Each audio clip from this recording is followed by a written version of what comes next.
Well, internet security products continue to innovate. It's far, far more developed even today than it was 5 years ago in terms of the different products that are being bundled with your premium internet security packages. Norton is obviously one of the packages that's available to you. We thought we'd have a chat with Mark Gorrie from Norton about their latest Norton 360 package, and also drill down a little bit about dark web monitoring, which is a feature of the package these days. Mark, how are you?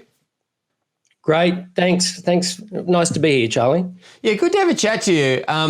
I guess when you guys are making internet security today, you continue to add new features. One of the challenges would be actually explaining to people what the feature is and why they need it.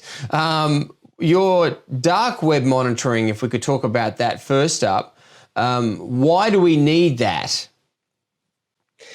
Yeah, look, actually, I'll go back a quick step. I suppose how we build a solution like Norton 360 now is really what are those key elements consumers need these days to protect their far more complex digital lives.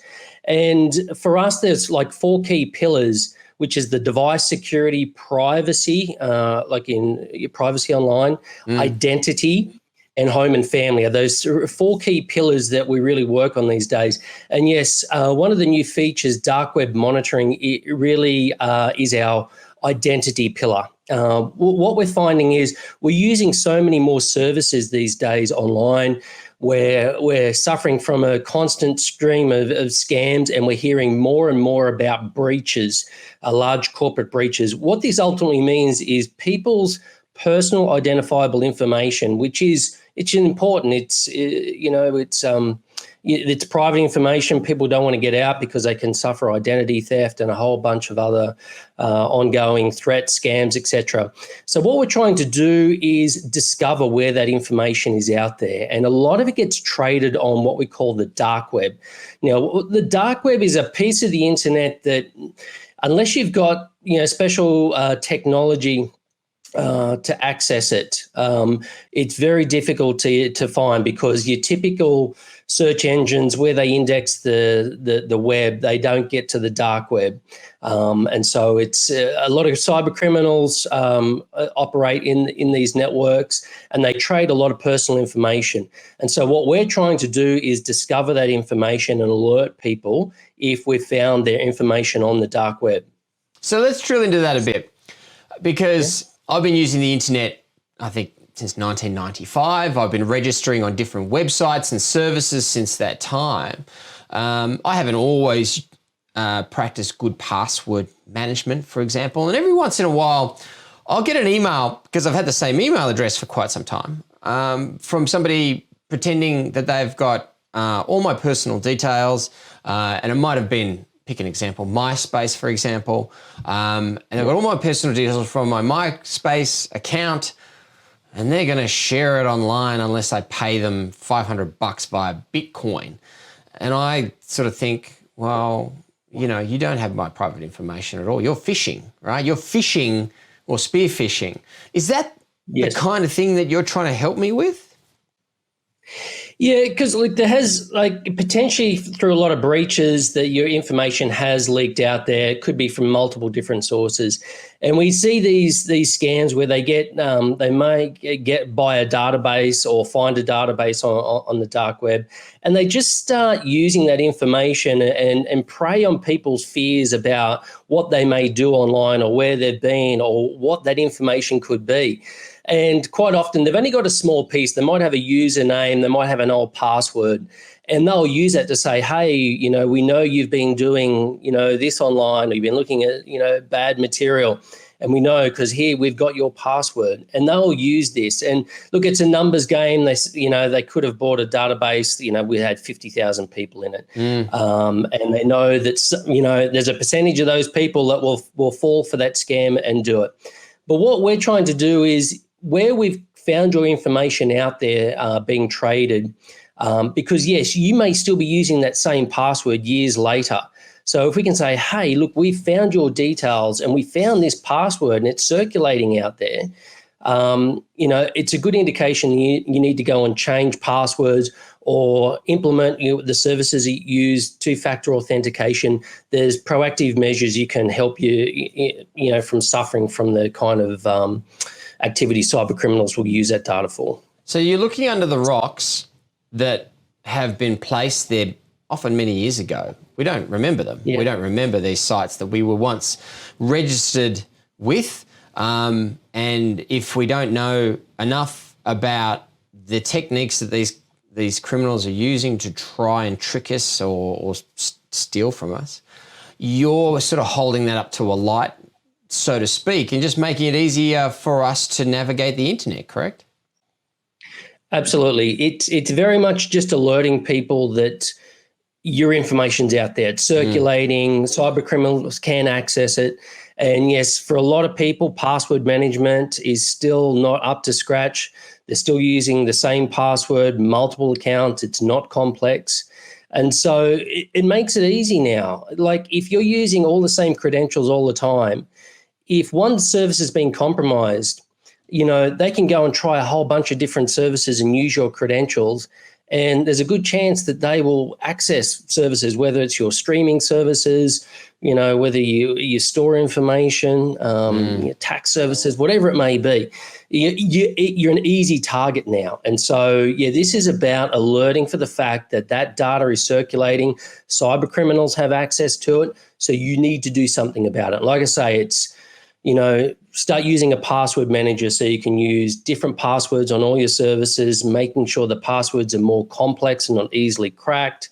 But on that point, Mark, you actually include a password manager with your Norton 360, right? So you can go into your menu here, which I've got on my PC right now, and you've got device security. I can do a quick scan. You've got secure VPN, so I can turn that on, and all my data is going via you, so that even my ISP can't see what I'm sending across the internet and back again.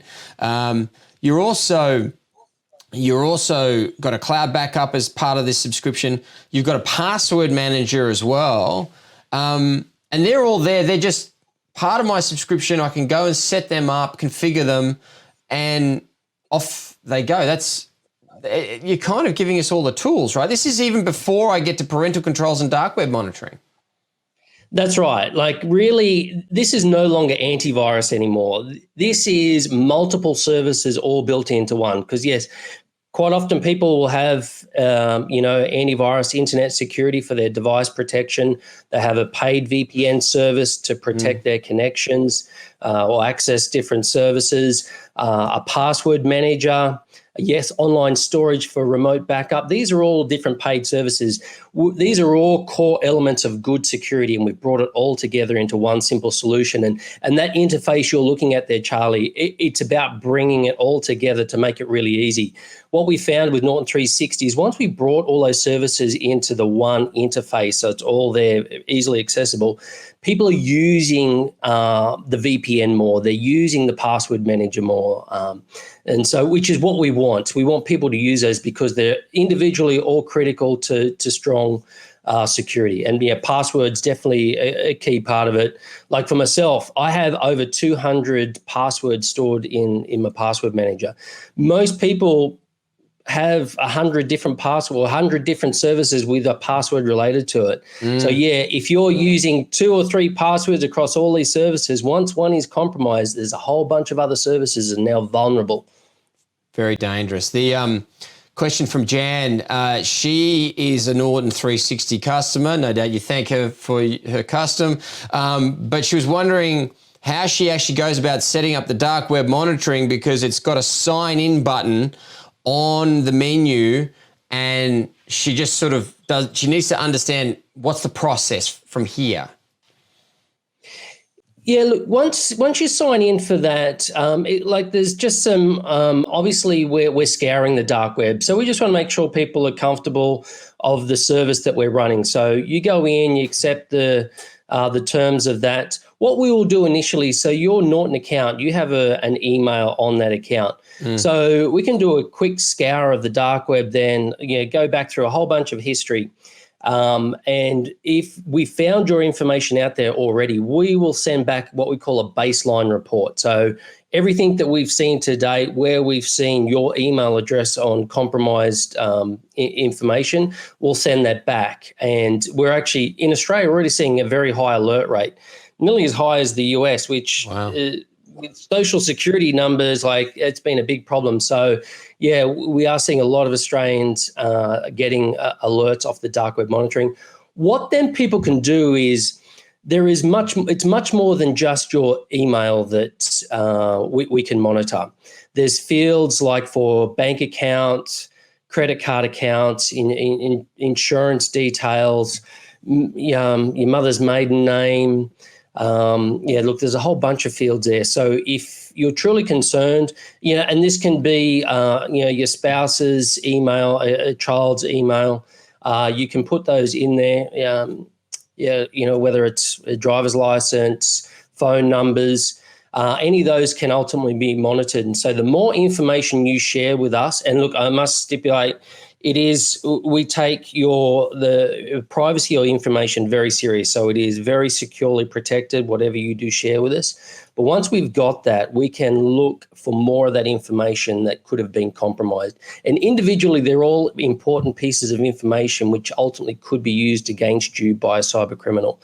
So the more that you share, the more opportunity we have to find that information and alert you that it's out there. So it's like a running credit check, but for your personal data on the dark web.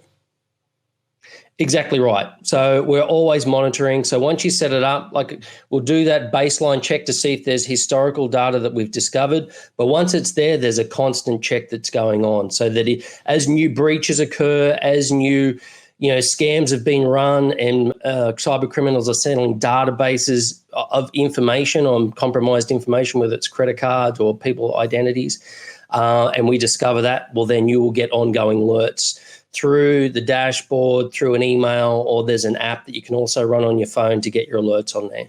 All right.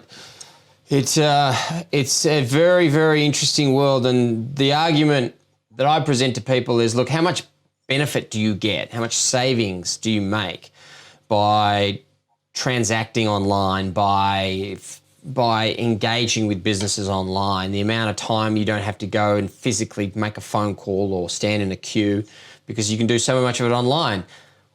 There has to be a protection mechanism put in place for those activities. So get good internet security is the message. Mark Gorrie, no doubt, thinks the same from Norton. Mark, it's good to have a chat to you. We won't talk to you about some of your mobile services and stuff today. We'll talk to you about that another time. I wanted to really spend that time today on the dark web product that you've got as part of Norton 360. But we appreciate your time, and thank you for explaining all that to us. Great. Thanks, Charlie.